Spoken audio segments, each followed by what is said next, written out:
샬롬, 간밤에도 잘 주무셨습니까? 이제 2023년 한 해도 저물어가고 있습니다.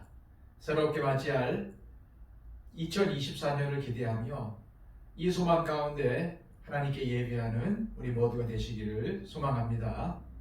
기도하겠습니다. 아버지 하나님, 날마다 우리를 지켜 보호하여 주시고 인도하여 주심을 감사합니다. 지금까지 여기까지 온 것도 하나님의 은혜요, 하나님의 도우심이었습니다. 늘 항상 우리를 위해 도와주시는 하나님, 예배해 주시는 하나님, 이제까지 우리를 인도하신 하나님을 찬양합니다. 앞으로의 삶도 주님께서 책임져 주시고 인도해 주실 줄로 믿습니다. 주님, 날마다 주님과 동행하는 인생이 되길 원합니다. 얼마 남지 않은 이 한 해뿐만 아니라 앞으로 올 모든 미래의 날들도 주님과 함께 동행하는 삶이 되게 하여 주시옵소서. 그리하여 부끄럽지 않은 하나님의 자녀로 살아가게 하여 주시고 날마다 순종의 제사를 쌓는 우리의 삶이 되게 하여 주시옵소서. 오늘도 겸손히 엎드려 주의 말씀을 듣기를 원합니다. 세미한 주님의 음성을 듣고 순종하기를 원합니다. 오늘도 우리를 붙잡아 주시고 모든 길 가운데 우리와 동행하여 주시옵소서. 예수 그리스도의 이름으로 기도하옵나이다. 아멘. 다 함께 찬송가 546장 찬양 드립니다.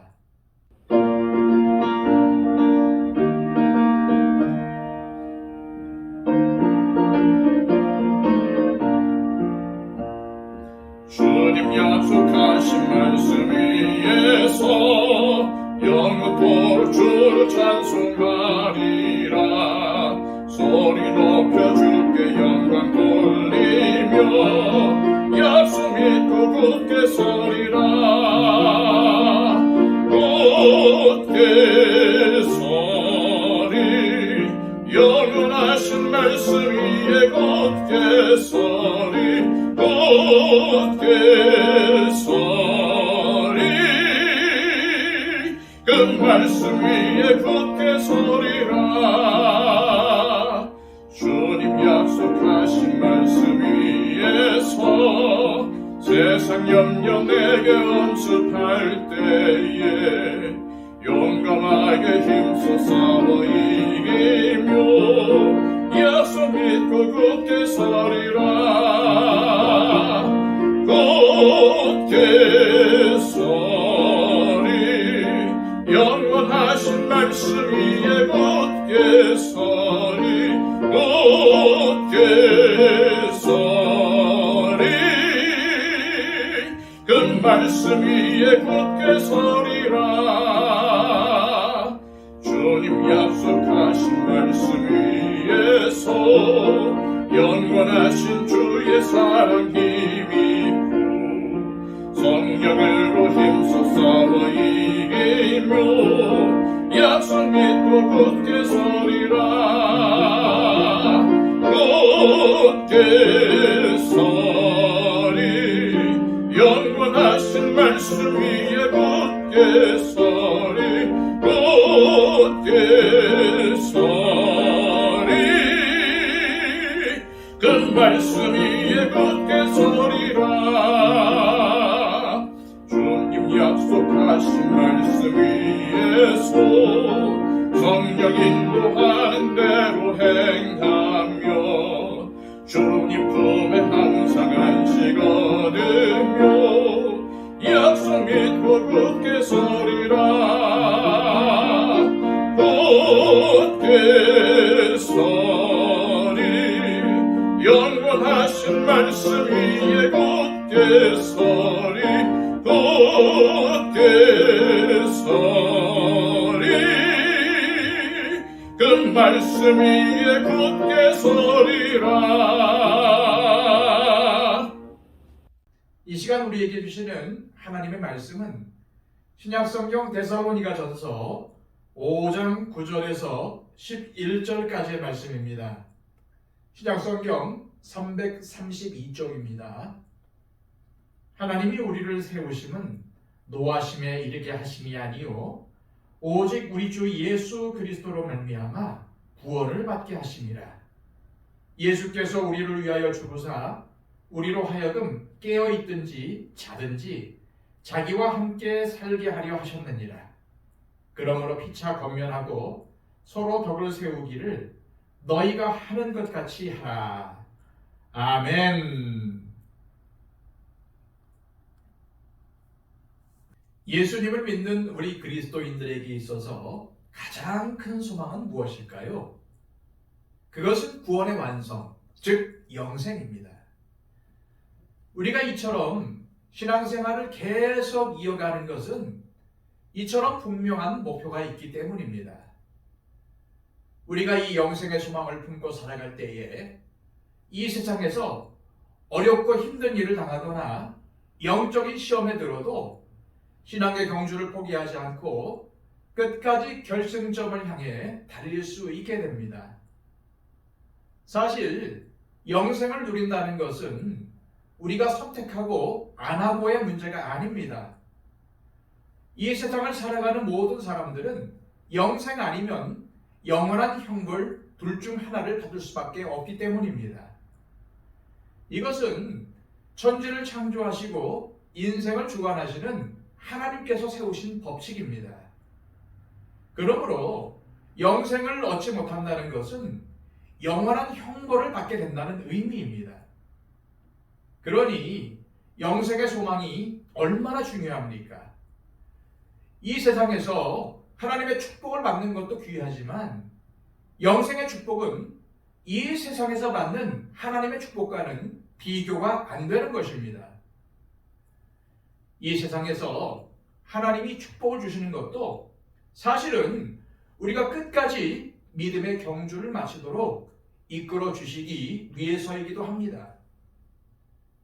결국 우리에게 있어서 가장 중요한 것은 끝까지 믿음의 길을 가서 영생을 누리는 것입니다. 데살로니가 교회는 영생에 대한 소망을 가지고 예수님의 재림을 기다리는 공동체였습니다. 그래서 고난 중에도 믿음을 잃지 않고 계속 신앙생활을 이어가고 있었던 것입니다. 바울은 예수님이 재림하시기 전에 자신들과 함께 신앙생활을 하던 성도들이 하나 둘씩 죽는 것을 염려했던 데살로니가 교인들에게 예수님의 부활을 상기시키면서 죽은 자들도 예수님께서 재림하실 때에 부활할 것이니 염려하지 말라고 전했습니다.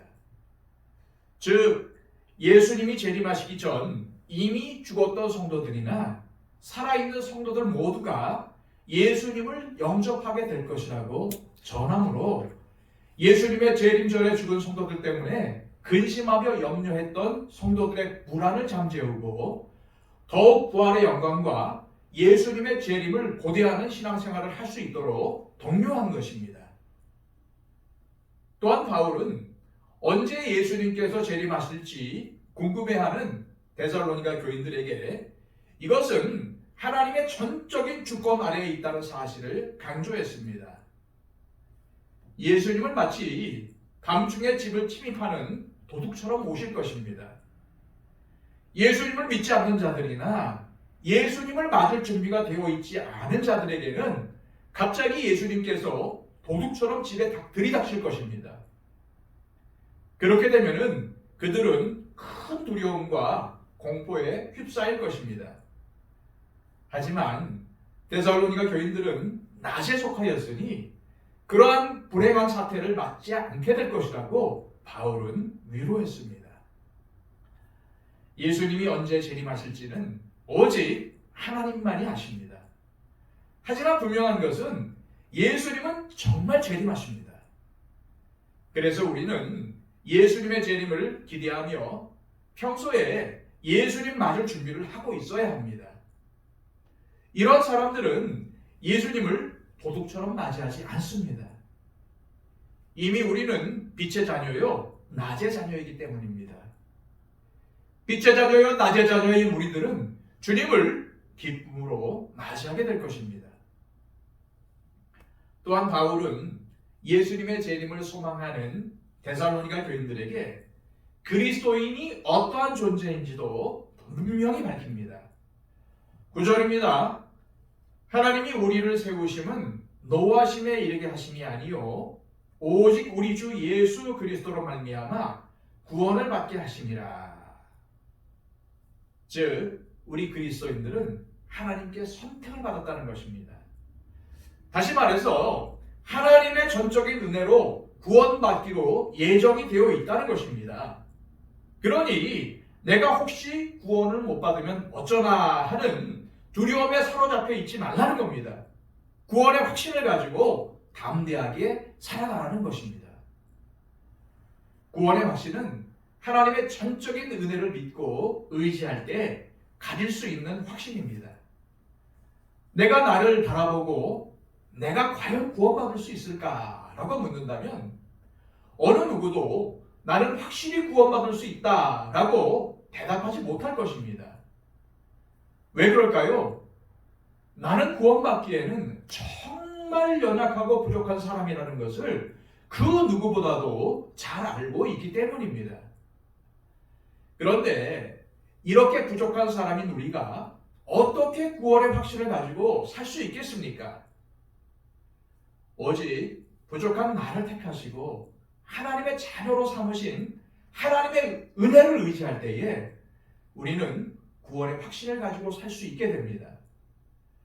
그래서 바울은 우리 그리스도인들이 예수님으로 말미암아 구원받도록 하나님께서 정해놓으셨다고 선포했던 것입니다. 이뿐만이 아닙니다. 바울은 이렇게도 전했습니다. 10절입니다. 예수께서 우리를 위하여 죽으사 우리로 하여금 깨어있든지 자든지 자기와 함께 살게 하려 하셨느니라. 여기서 깨어있든지 자고 있든지라는 말씀은 살아있는 사람이든지 죽은 사람이든지 라는 의미입니다. 즉 우리가 예수님을 믿다가 죽든지 살든지 전혀 관계없이 주님은 우리를 구원으로 인도해 주신다는 말씀입니다. 이를 위해서 예수님은 우리 죄를 대속하기 위해서 친히 십자가의 고통을 감당하시고 죽으셨으며 3일 만에 다시 부활하신 것입니다. 바울은 이러한 사실이 예수님이 재림하실 때에 우리가 구원받는다는 확신을 가질 수 있는 강력한 근거가 된다고 전한 것입니다. 이처럼 바울은 데살로니가 교인들에게 구원에 대해서 의심하거나 염려하지 말고 구원의 확신을 가지고 담대하게 신앙생활할 것을 격려했습니다. 11절입니다. 그러므로 피차 공면하고 서로 덕을 세우기를 너희가 하는 것 같이 하라. 바울은 예수님의 재림에 대해 혼란스러워하는 데살로니가 교인들을 야단치지 않았습니다. 오히려 잘하고 있다고 격려했지요. 물론 그들이 예수님의 재림에 대해 오해하고 있는 부분들도 있었습니다. 하지만 바울은 그런 부족한 면을 채워주기 위해서 다른 신앙 지식을 가르쳤습니다. 그러니 다른 신앙 지식으로 예수님의 재림을 기다리며 지금까지 보여준 믿음의 열정과 인내의 신앙을 계속 지켜가라고 권면했던 것입니다. 또한 바울은 성도들에게 서로 격려하며 서로 덕을 세우라고 했습니다.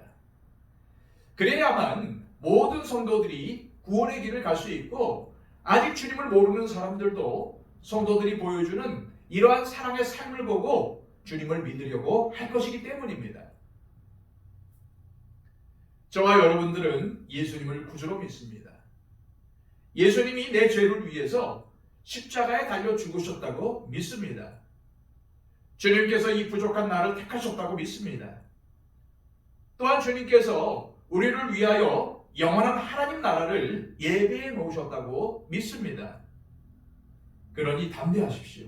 더 힘을 내십시오. 결단코 믿음의 자리에서 떠나지 마십시오. 더 많이 서로를 위로하고 격려해 주십시오. 서로 섬기십시오. 다른 사람을 낙담시키고 마음에 상처를 주는 말은 입 밖에도 내지 마십시오. 대신 사랑하십시오. 덕을 끼치는 삶을 사십시오. 선한 영향력을 끼치는 삶을 사십시오. 이것이 구원의 확신 속에 예수님과 함께하는 성도가 이 땅에서 마땅히 행해야 할 사명입니다. 이 시간 기도하실 때 하나님, 아무리 어려운 일이 생기고 고난의 상황을 맞이하더라도 주님께서 부족한 나를 택하셨고 나를 끝까지 사랑하셔서 믿음의 길, 영생의 길로 인도하신다는 사실을 믿고 흔들리지 않게 하옵소서. 또한 주님께서 나를 위해 영원한 천국을 예비해 놓으셨다는 구원의 확신을 가지고 살아가게 하옵소서. 기도하시기를 바랍니다. 그리고 우리의 중보가 필요한 모든 분들을 위해서 기도하십시오. 먼저 아직까지도 예수님을 모르는 가족들과 친지, 이웃, 형제 자매들을 위해서, 또한 육신의 연약함 가운데 있는, 질병 가운데 있는 사람들을 위해서, 특별히 박영신 집사님, 이순희 권사님, 천금수 집사님, 우리와 함께 신앙생활하지 못하고 아직까지 고통의 자리에 있는 분들이 하루속히 회복하여 우리와 함께 예배드리게 해달라고 중보해 주시기를 바랍니다. 또한 우리 교회와 한국교회의 부흥과 회복을 위해서, 또 우리 선교사님들을 위해서, 아직까지도 세상 여러 곳에서 고난을 겪는 민족들과 나라들을 위해서 중보해 주시기를 바랍니다. 다 함께 기도하겠습니다.